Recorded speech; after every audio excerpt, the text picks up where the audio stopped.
I'll try my best not to make this a word wall. I don't know where to start. This whole situation is embarrassing, and I am just done with it. I've been with my husband for 5 years now. Married for 3. Well, long story short, his mom was always overwhelming and bold with her input on everything, to put it nicely. I genuinely think it's not fair to be mad at your partner for something he didn't do himself. He can't control what his mom do or say. But what's also not fair is him not addressing it when I am clearly uncomfortable or upset, and instead just talking me into brushing it off or going with it. I never nor would I ever have a back and forth with my mother-in-law. Just not worth barking at each other. I always kind of brush it of if it's a snarky comment or if it's a better way to do something in her opinion. I'll just tell her thanks for the suggestion, but we are fine. It's actually true, the saying, when you marry someone, you marry their family. I think the way to handle it is each spouse should keep his side of the family in line, for lack of a better way to say it. I deal with my parents and their shenanigans, and I expected him to do the same. He never did. He always asks me to give her some grace. Well, it's hard when that person is insulting you.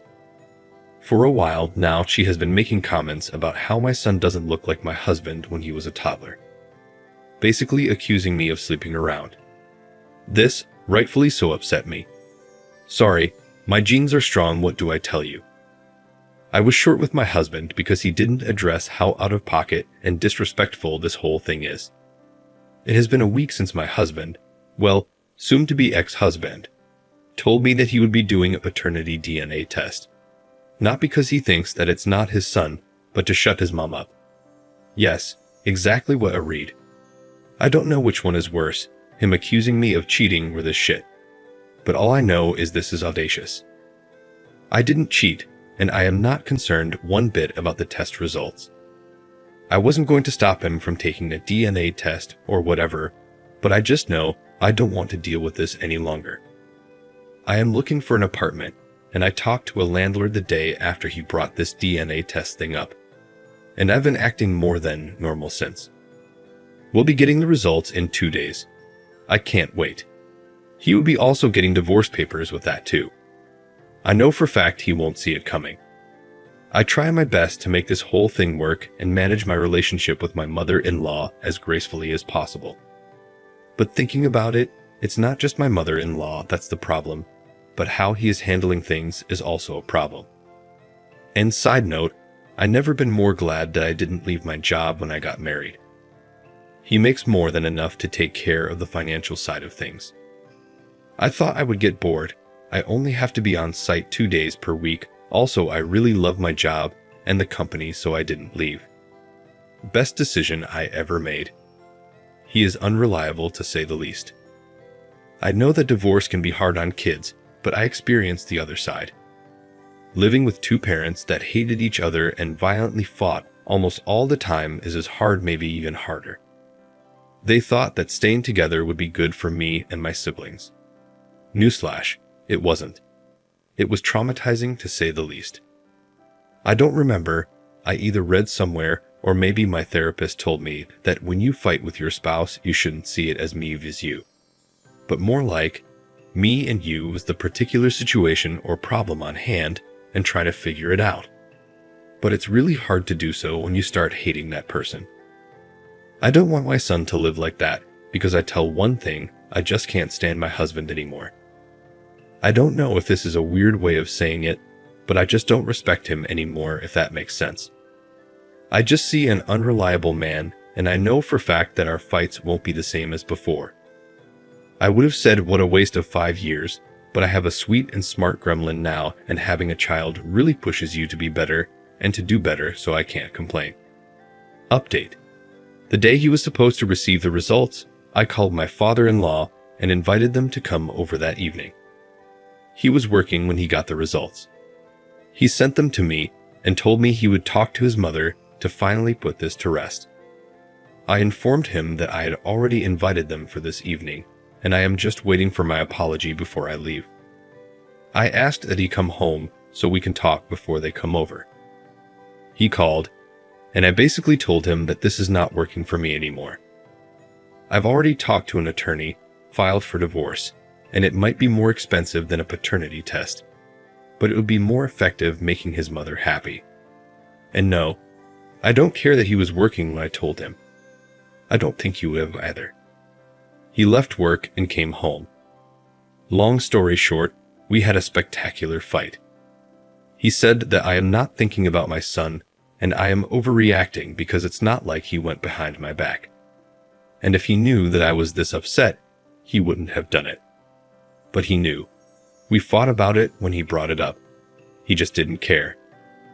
When I gave him the divorce papers, he said he's not signing anything, and he'll ask his mother to apologize when his parents arrive and get done with this. Listen, I don't need him to sign it to get a divorce. It would only make things complicated. That's it. His mother said she has nothing to apologize for. She wouldn't apologize for having suspicions. She didn't accuse me of anything, and I can leave if I want to. So that's that.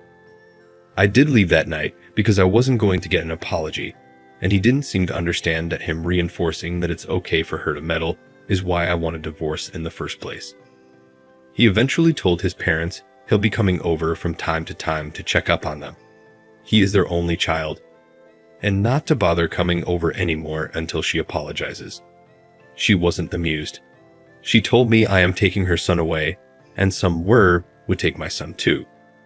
She is not someone that you can talk to, I'll tell you that much. It's like talking to a wall. All she knows is insulting or being passive-aggressive on a good day. We're not getting a divorce. We talked the day after. He said I can always file for a divorce, but we should at least try couples counseling because he doesn't want to co-parent. Edit. He doesn't want to lose his son, plain and simple. Although it's not like, if we were to get divorced, he wouldn't be able to see his son, but whatever. He did say, when we talked the second time, that he can see how he was wrong, especially knowing his mother. He also mentioned that he'll just shut her down if she meddles this time. But what can I do with just words? I hope he can learn a thing or two on how to deal with his mother in counseling, because she is truly overwhelming. If counseling would help him understand that a couple means two people, not three, and our marriage is a bit crowded right now, that's enough for me. People saying that I am overreacting in my last post made me ask myself, do I actually want a divorce, or am I just mad? I wanted the divorce at the time. It seemed like the only solution. But if counseling would help us, I can try to work things out. I hope this is a good decision. If not, I am not stuck. I'll take my son and leave. I have a friend who got divorced in 20 days, an uncontested divorce. When you were on the same page regarding how things would be divided, including custody, it's a matter of how long the court would take to review and finalize the divorce, and you'll be done. That was my plan. Nonetheless, I am the one working from home, and my son is still so young. It's totally up to him. If he wants to see his son every day when he gets off work, or if he wants to see his son just a couple of times per week. Because I am not tolerating this anymore. Oh, one last thing. People in my last post were debating if paternity tests should be mandatory or not. I thought that from what I wrote, it was clear I didn't cheat, and I have nothing against the paternity test itself.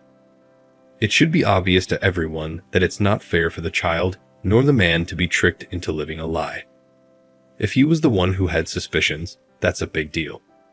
We would have talked about why he thinks that, taken the paternity test for his peace of mind, and made sure we can trust each other then move on. All without anyone interfering, let alone requesting the paternity test. Edit 2. Someone asked, curious why they asked for the test, and why you're so against it. I don't want to assume there was some troubles in the past, but I feel like there's a lot of lead up and information left out here. At this point, I've shared so much that these aren't too many details, I guess. I am not religious. I also dated women at a certain time. She doesn't like that and thinks that me not being religious or not being straight means I have no values or something. She hates that her son married a non-religious person. He is a believer, but he's a non-practicing believer. Either way, his religion or my lack of belief doesn't cause us any problems in our day-to-day life. I hope this clarifies things for you.